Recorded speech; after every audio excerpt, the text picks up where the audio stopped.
Good morning 11th class बच्चों। मैं आपकी तबले की टीचर मिसेस ऋचा गिरी बोल रही हूँ। बच्चों, इस वक्त हम पढ़ रहे हैं तबला वाद्य का जन्म एवं उनका क्रमिक विकास।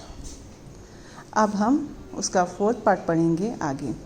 तबला वादकों के इतिहास से तो पता चलता है कि इस वाद्य के प्रसिद्ध वादक उस्ताद सिद्धार्थ खां थे, जो दतिया के प्रसिद्ध मृदंग वादक कोदू सिंह के समकालीन थे। यह वह जमाना था जब भारतीय संगीत की महफिलों में 3 प्रकार की ताल वाद्य पखावज, ढोल तथा तबला एक दूसरे से टक्कर ले रहे थे। उस वक्त क्या था बच्चों, जब भारतीय संगीत की जो महफिलें थी उसमें 3 ऐसे जो वाद्य थे उनका आपस में द्वंद्व चल रहा था। कौन से? पखावज, ढोल, तबला एक दूसरे के वो टक्कर में थे। मृदंग का स्थान इसमें सबसे सर्वश्रेष्ठ था। मृदंग जो है वो सबसे उसमें सर्वश्रेष्ठ माना गया है, किंतु दूसरा स्थान तबले को मिले अथवा ढोलक को यह निर्णय नहीं हो पाता था। मृदंग और तबला और ढोलक वादक में अपनी विद्वता के प्रदर्शन तथा अपने वाद्य के श्रेष्ठ सिद्ध करने के उद्देश्य में नवाबों तथा शौकीन राजाओं की महफिल में प्रतियोगिताएं होती रहती थी। पहले क्या था, राजाओं की महफिलें जो लगती थी उसमें क्या है, आपके संगीत की प्रतियोगिता होती रहती थी। उसमें इन प्रतियोगिताओं में जो विजयी होता था उसे दरबार की ओर से अपार धनराशि और जागीरें प्राप्त होती थी। मतलब बच्चों, एक तरह से इनाम मिलता था। जो भी वो जीतता था उसको क्या होता, ढेर सारी धनराशि और जागीरें मिला करती थी। कहा जाता है कि कोदू सिंह को अपने मृदंग वादन पर गर्व था, इसलिए उन्होंने घोषित कर रखा था कि यदि उनके साथ कोई प्रतियोगिता में आता है और उनके वादन में हार जाता है तो उसे हाथ कटवा लेंगे, अन्यथा अपने हाथ कटवा देंगे। कुछ दिन बाद एक मुसलमान कलाकार ढोलक लेकर दतिया महाराज के पास गया और उनसे कोदू सिंह के साथ ढोलक वादन की अपनी इच्छा प्रकट की। कलाकार की इच्छा के अनुसार जलसे की घोषणा कर दी गई।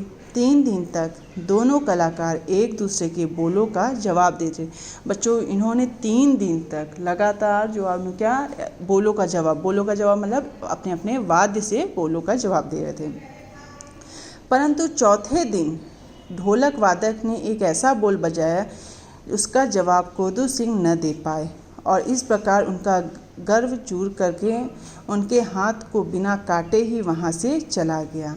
क्या था, पहले था कि जो हारेगा उसके हाथ काट दिए जाएंगे, पर कोदू सिंह का जो था, कोदू महाराज जी का जो वो क्या था, उन्होंने जब ढोलक पे ऐसा उन्होंने बोल बजाया जिसके पास कोदू महाराज का कोई जवाब नहीं था, तो वो क्या हुआ, उस प्रतियोगिता में उनकी हार हो गई और वो जो शख्स जीता वो उसको बिना हाथ काटे वो बाहर चला गया। ढोलक की दाहिनी और स्याही न लगी रहने के कारण उसमें वह गूंज तो नहीं थी जो कि मृदंग में होती है, किंतु मृदंग के सभी बोल उसमें बजाए जा सकते हैं।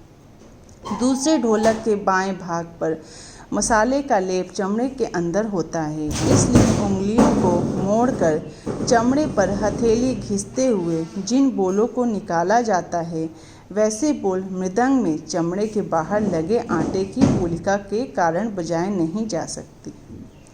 अतः ढोलक के ऐसे बोल का जिसमें उसके बाम पार्श्व की उपयुक्त विधि की बहुलता हो, मृदंग पर जवाब देना संभव नहीं है। कहा जाता है कि प्रतियोगिता दिल्ली के सिद्धार्थ खां के साथ भी हुई थी, जिसमें एक मृदंग वादक ने उन्हें परास्त किया। यहाँ भी हार का कारण तबले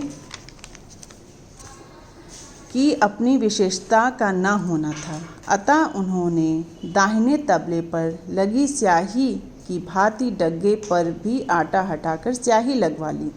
बाएं पर स्याही लग जाने के कारण उसमें वे समस्त बोल की ढोलक के बाम मुख के निकाले जाते थे बजने के लगे। इस प्रकार उन्होंने भी तबले में ढोलक के बोलों का सहारा लेकर मृदंग वादक को परास्त किया। बच्चों, ये एक आप छोटी सी एक तरह से कहानी है, इसमें ऐसा कुछ नहीं जो आपको ना समझ में आए। ये पहले महाराजाओं की महफिल में क्या होती थी, प्रतियोगिताएं होती थी। कई कई उसमें शर्त रखते थे विचित्र प्रकार की कि जो हारेगा हम उसका हाथ काट देंगे, जो जीतेगा उसका हाथ बचा रहेगा। इस तरह की लोग अपने प्रतियोगिता में ऐसे ऐसे शर्त रखते थे। जो जीतता था उसको मोहरे, जागीरें, अपार धन मिलता था। तो क्या था, ये सब कौन अपने वाद्य को किस प्रकार से उसने बजाया, ये उसमें बतलाया गया है। आप इतना पढ़ लीजिए, ये एक छोटी सी स्टोरी है, आप इसको पढ़िए और अगर ये नहीं समझ में आता तो मुझसे पूछिए।